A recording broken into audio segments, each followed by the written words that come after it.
Good morning, everyone, and welcome to another Clearwater Jazz Holiday Foundation's Young Lions Jazz Master Virtual Sessions.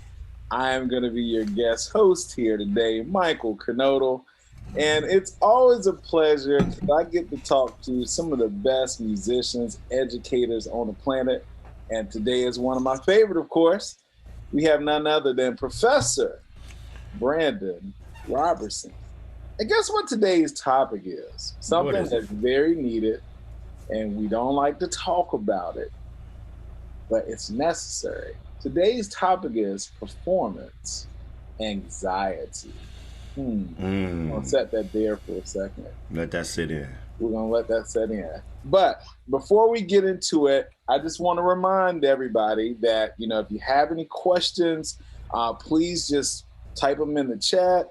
We'll love to hear your feedback. We'll try to set some time to the side to answer any questions you may have.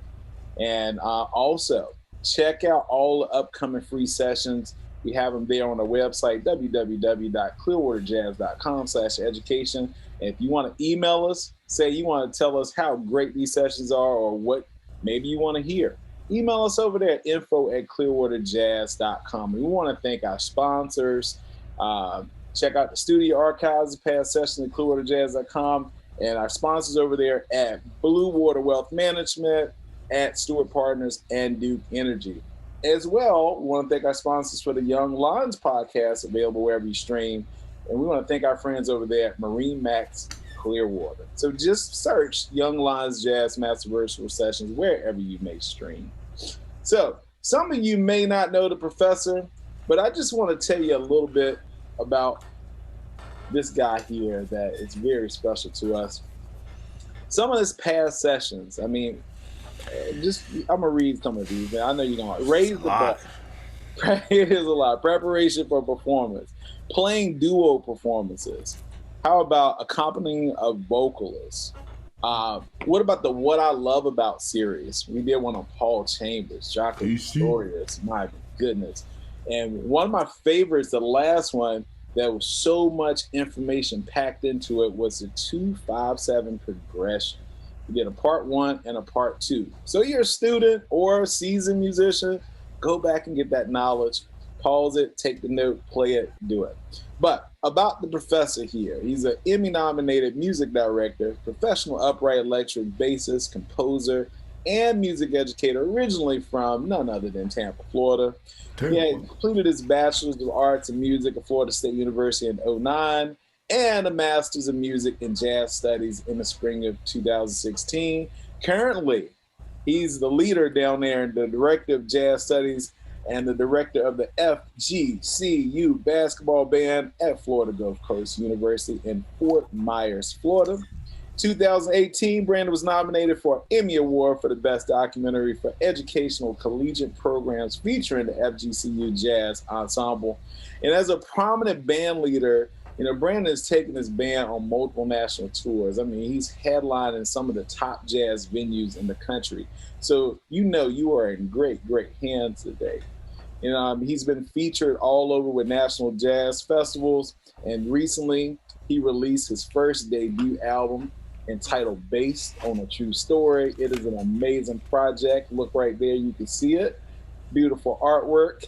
And guess what? It reached all the way to number 16 on the iTunes Top 200 release. So, without any further ado, we don't want to delay this great topic. Professor, the stage is all yours. As usual, everyone, thank you to the Clearwater Jazz Holiday Foundation. Thank you all to my brother, Mr. Kernodle. Thank you very much for the intro. As usual, this is family. And to everyone who's watching, this is one of the best organizations in the Central Florida area that is supporting our youth, that is continuing to thrive in the jazz community, and is pretty much spearheading what we need to do to let the next generation know that this music needs to still exist. So thank you all for joining. So for today's performance, I was performing. We're talking about performance anxiety, but I wanted to switch it up real quick. See, I was originally going to talk about how you can help yourself in a performance. You know, if you're someone who gets nervous or doesn't know how to obtain the nerves in a performance situation, and things that you can do and practice to hinder those moments from happening. But then, as right before this session started, I was talking to my dear friend Michael, and something came up, and I didn't think about this until literally maybe 5 minutes ago. We are now coming out of a post, quote unquote, or because we're still in it, but a post-pandemic situation where musicians are now starting to transition back into a normalcy of performing again. But there's a catch to this. All of us, myself, all the other musicians that exist on this planet, every last one of us was quarantined for a whole year, did not perform, did not interact with any audience, wasn't able to sell any merchandise, wasn't able to go to the crappy hotels and get up at the crack of dawn to catch a flight that you hope that you don't miss so you can make it to your next show. It all got shut down. And so now we are trying to find a way to get back to that. But has anyone ever stopped to think, how did this pandemic affect the musicians who were once regularly in a routine of touring and performing on a regular basis to now being shut down for a year and having to transition back into that lifestyle? There is some type of anxiety behind that. And so recently, I experienced that. Now, I did my first show after a whole year back in February. I got to play with one of my dearest, closest friends, and who's one of the most biggest and prominent jazz trumpeters in our community, Mr. Dan Miller. And so Dan hired me to play with him in a very small, intimate theater, like outside theater-like performance. It was super COVID restriction, so we felt safe. Everybody was masked. The audience was social distance. It was great. I felt safe enough to do that. Now, I didn't realize in sound check that the excitement that I was actually feeling was anxiety. And I can openly admit to everyone here that I hadn't experienced a panic attack from performing since I was in college, in undergrad. Because once I graduated and I started actually touring and performing, I was doing it regularly, and it was a continuous thing for years. So I built up enough endurance and enough confidence and experience to where I knew how to handle myself, and I didn't really necessarily get nervous. It was more so like, okay, figure out how not to shut down and let this be a disaster. Well, that wasn't the case in February, because I hadn't performed for anybody. I hadn't even played with my bandmates for over a year. So now I felt what I thought was excitement. I was really extremely nervous. I remember being in sound check, and the drummer Tony Vigilante, he was playing, and we're just kind of messing around, and he's like, "Man, you okay?" I said, "Yeah." He said, "You just seem real jittery." And I'm like, "Nah, man, I'm good. Like, I'm just happy to be here, man. You understand? Like, we haven't played together." And he just was looking at me like, "Nah, I think you might be a little more anxious right now." I was like, "Nah, I'm good. And so we started playing a swing, like a blues, and he's playing it like ting, ting, ting, ting, ting. And I'm like, I'm trying to push it. And so he stopped and he said, "Hey, Brandon, calm down, man. Take a breath." And I'm like, "I'm fine. What are you talking about?" Mind you, everyone, I hadn't experienced this in years, so I didn't realize that's what was happening. So once we finished, I think everybody felt good with their levels, whatever. We go back to the dressing room.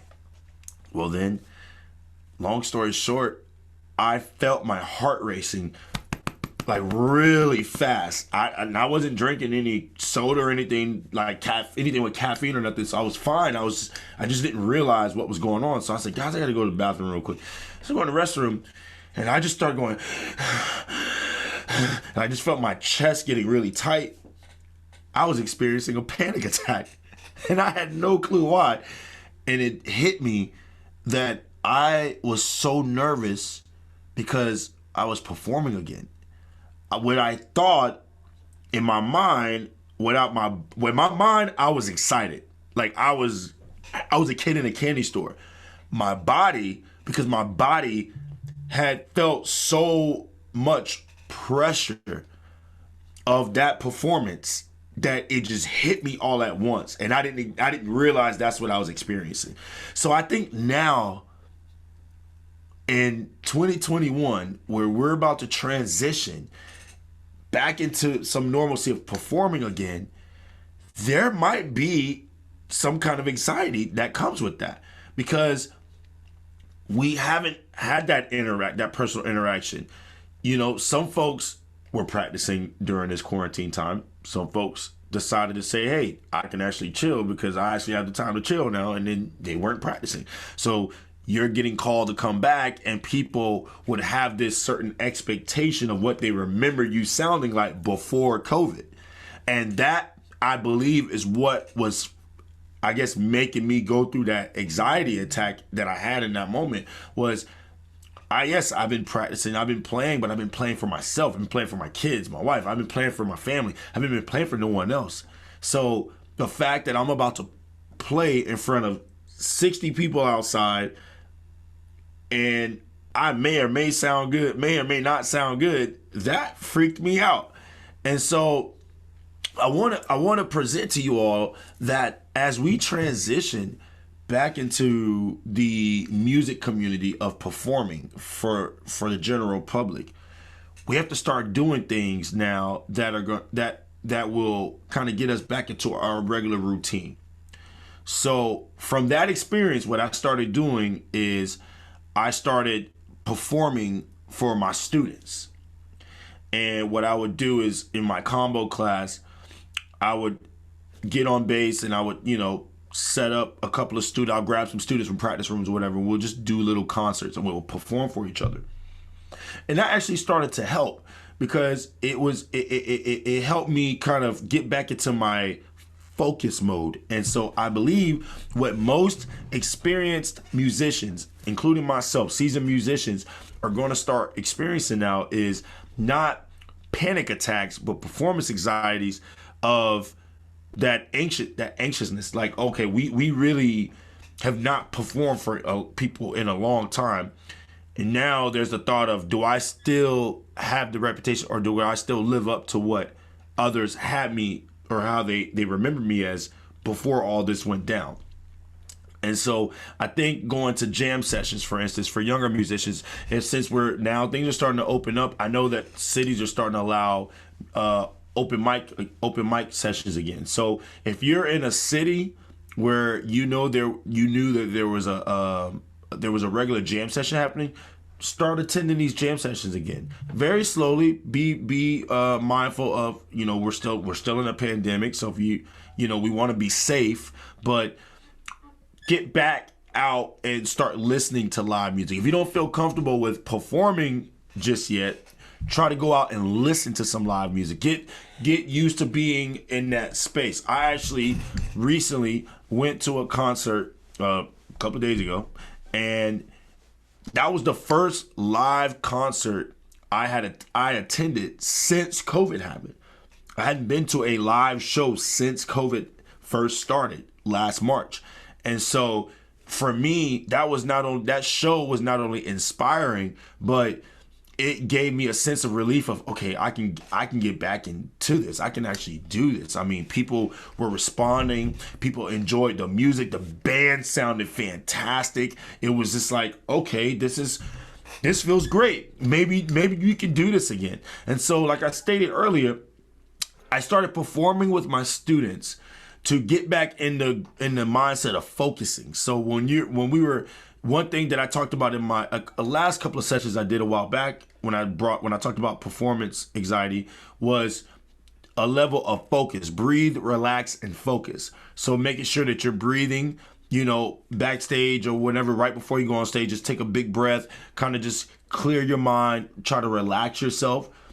put yourself in a space of, okay, I'm here. I need to enjoy this moment, like have fun and focus in on what it is that you're about to do. Focus in on the music, focus in on what you want to sound like when you're performing. So these are things that I talked about previously, but now as we're getting back, or we're slowly starting to go back into some normalcy, we have to practice what we preached a long time ago, because all of us are going to start experiencing this, just like I did. I haven't experienced that type of anxiety attack in over 10 years, because at that point I was doing it so regularly, like it didn't matter.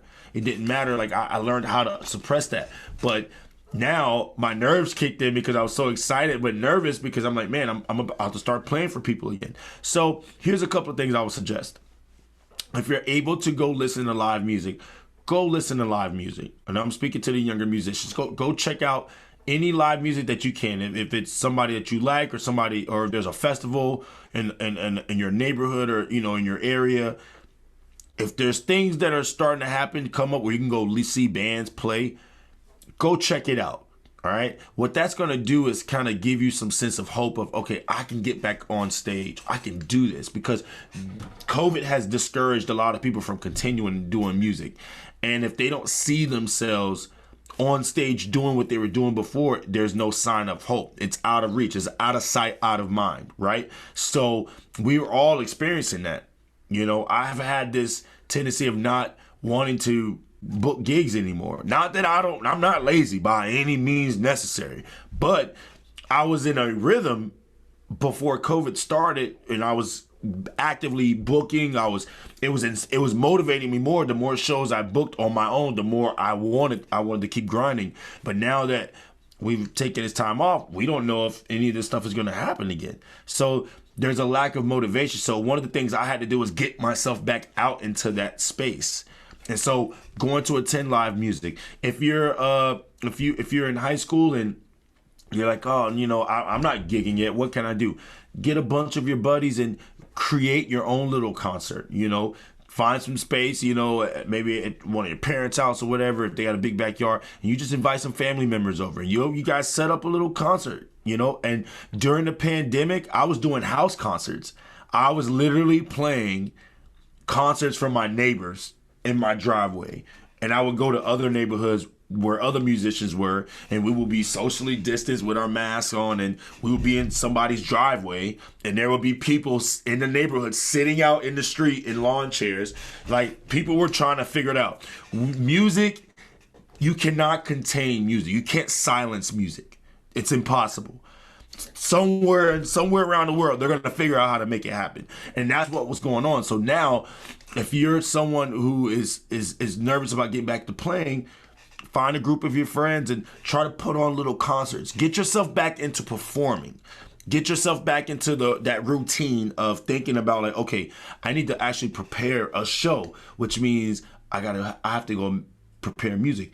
So either I'm going to play standards or I'm going to play original music. So now you got the hamsters starting to spin. The wheels are turning now, So now things are kind of getting reunited for you. So that was one of the things that helped me get back into my rhythm. Because now I'm back out, slowly starting to play again. But it took me a minute because I didn't feel comfortable just going out there playing. One, for safety reasons, but two, I was nervous. I was scared. I just was like, I haven't played for people in over a year. I don't know what I sound like with other musicians, so there's this anticipation of, I don't know what to do. Another thing that I actually found that was very helpful is communicating with other musicians and just staying in constant contact, like communicating and being and knowing that you're not alone in that sense. So when I started to get back into the scene, I started finding out that a lot of these musicians found it helpful of them communicating with other musicians, in other regions, just giving them words of encouragement or checking in on them. This is what we were doing. So when we get back on the bandstand, there's no awkwardness there's no social awkwardness because you haven't been around this person in over a year. you may not like that person no more. You may feel indifferent about them after a while. So that's also what I found helpful. That was helping me get back in my rhythm. Was a lot of my friends, we stayed in contact. We didn't stop talking to each other.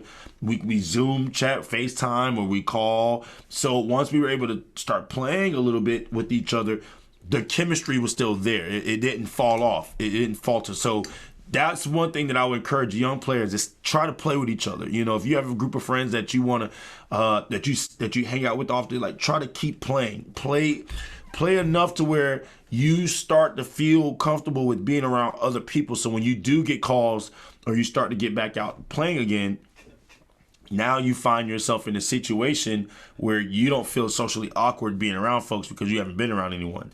Another thing that I also would like to state about about having performance anxiety is you want to not think about the things that can't happen for you. And that goes for seasoned vets as well. Sometimes we are, not sometimes, we are our own worst critic, you know, musicians, ourselves, because we're the ones that are hammering it out day in and day out, shedding and practicing and listening, doing all this extra stuff to make our skill set more profound and more, you know, more put together. And so when you do that for as long as we have now in this period of time, and you have to come back and have that same expectation, there's some nervousness there. So one thing I've been working on is just practicing my fundamentals and making sure that I still do the things that I was doing before. So if and when I get called to perform, I'm ready. And that's what I've been telling all of my students is you still have to practice these things. Like I made my students practice in the mirror every day. You know, when they were at home, I told them like, hey, when you're at home practice in the mirror.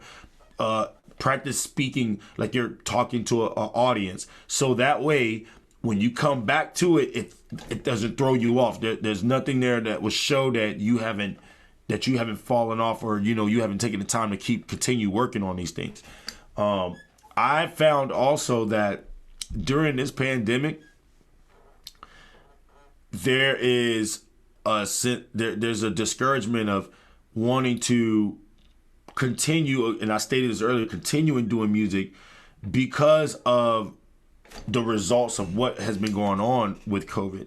And musicians, we're pretty vulnerable in the sense of us traveling, the way we eat. You know, sometimes musicians don't have good health, a healthy regimen where they exercise and things like that. So there's a lot of factors that go against us. So some people have seen that, well, we've lost all these great musicians during this pandemic. We don't need to go back to this. And so I want to encourage all of my younger players who are in school or, you know, who are thinking about going to school for music. You all are going to be the ones that are going to carry on that legacy and continue the music and preserve the music to keep pushing forward, because we cannot have this pandemic make the final decision for everyone. And what it also has done is created new ways and innovative ways to reinvent what we've already done. So there is a sense of hope, and you all can do that. You all are the key factor to this. So going out listening to live music, continuing to play with your friends, talking to your elders in your community, you know, the seasoned musicians, still retaining that information. Keep practicing your craft, okay? If you're a young musician who likes to write, keep writing, and then get your friends to learn your music and practice it. You want to keep chiseling and refining your skill set, so when it's time to come back, because it's coming. It's going to happen in a few months or in at least another year. It's going to happen. And when it does, you want to be prepared as much as possible. Right. Awesome, Professor, man. You're always dropping so much knowledge on us when it comes to your topics. And anxiety, it is real. It is real. One word I kept hearing you say is create, improvise, which we know improvisation is the heart and soul of this music we call jazz. Mm-hmm. And, you know, we take something, we cultivate it, we make it ours. My question is, during this period, we talked about COVID. Do you think the anticipation to get back will create a new sound? Like all of this time we took away from being out there, do you think there's going to be a new sound that comes about from that period we were away? Oh, it already has started. I mean, there are bands now that are creating sounds, more digital sounds, because people have had more time to sit there and mess around. You know, you've had the time to actually figure things out and figure out what's going on. I'm starting to hear music a little more electronic, like instrumentation wise, because you can just record from your home. You know, you don't need to have like a full studio band or whatever. You can just send the tracks off and bounce around from different parts of the country, and people just recording the luxury of their closet. So we're definitely seeing that wave. I'm seeing folks steering a little more away from the audio compository of things and going back to like vinyls, where you got more of a retro sound. So you're getting this real vintage kind of sound where people are going sampling and going back to earlier music. So it's funny.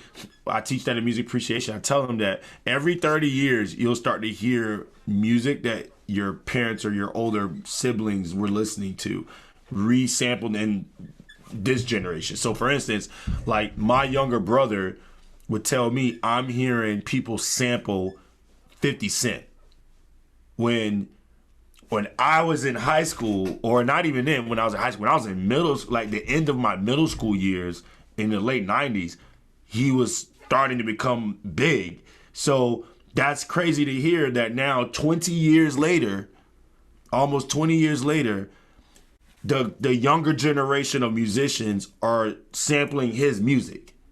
You know, you see what I'm saying? So it's like everything kind of recycles. So the sound, to answer your question, yeah, that sound is definitely going to change. And COVID, I've heard musicians say COVID, I mean, in respects, and I mean this, no pun intended, in all respects, but they said it was the best thing to happen for them creatively. Because before, they were just go, go, go, go, go, go, go, go.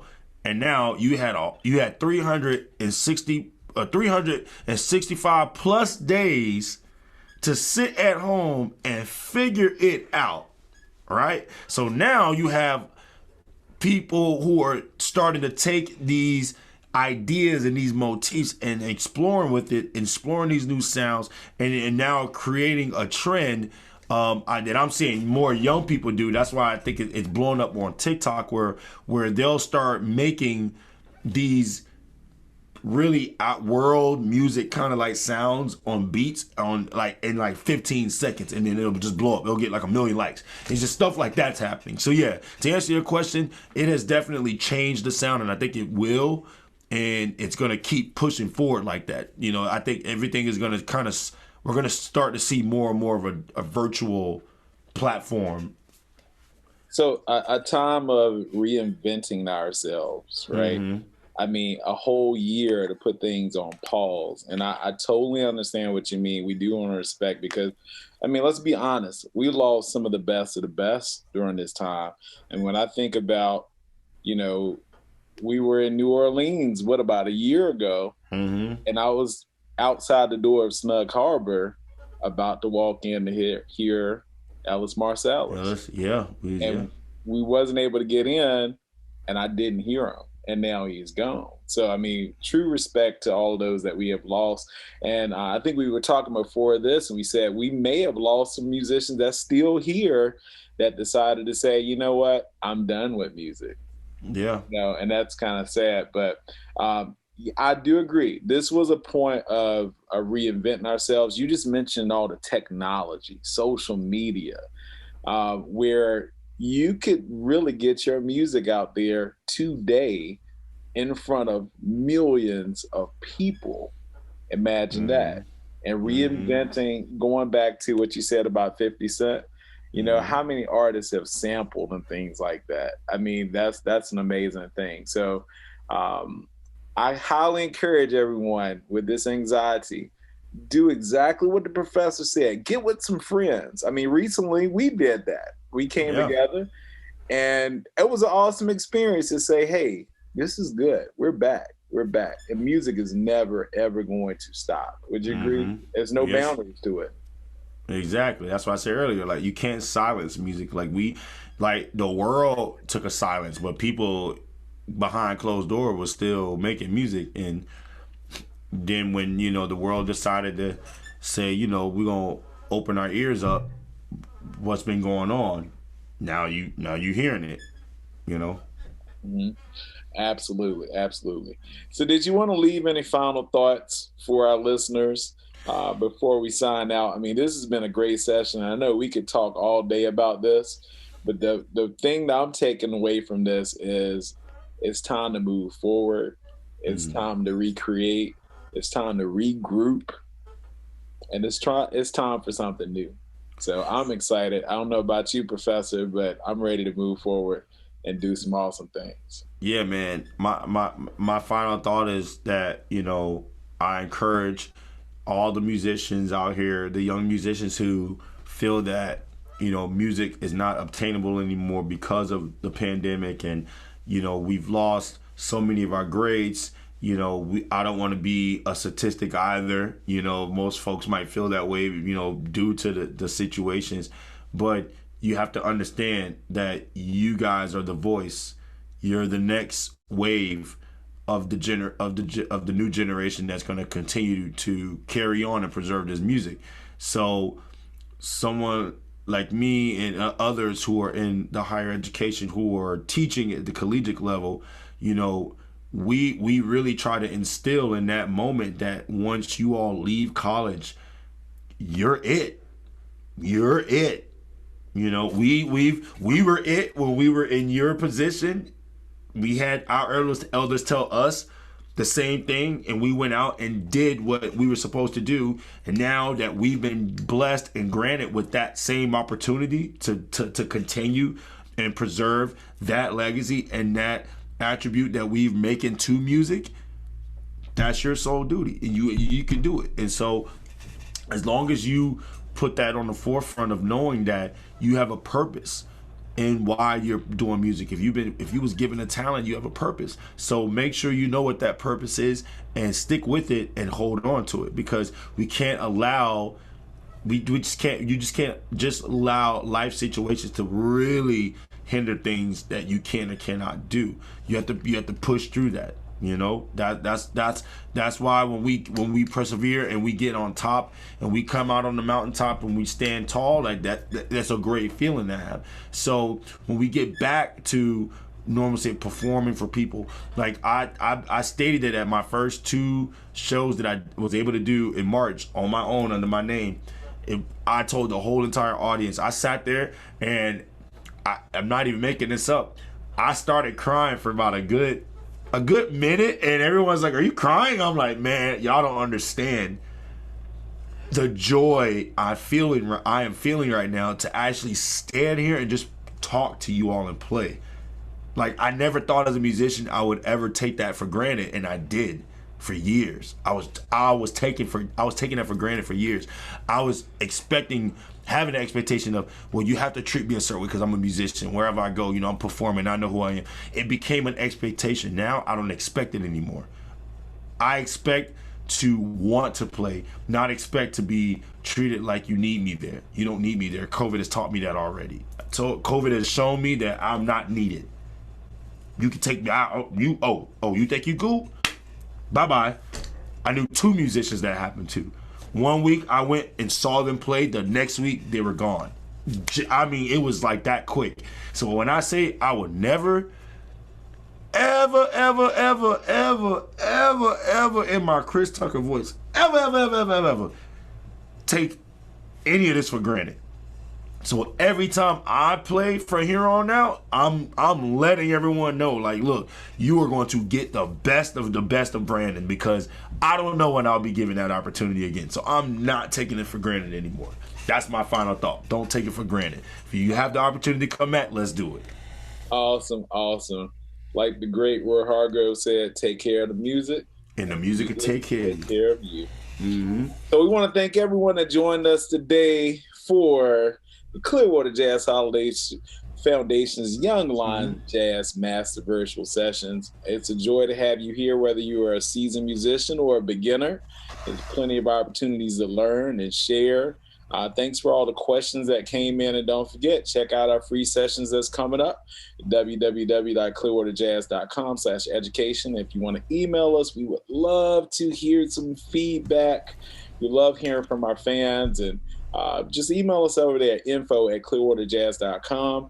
I am your guest host, Michael Kernodle, and we've been blessed to have the professor, Brandon Robertson, here today. And we encourage you to keep on swinging, and we're going to see you on the next one. All right, have a good one, guys. Right, thank you.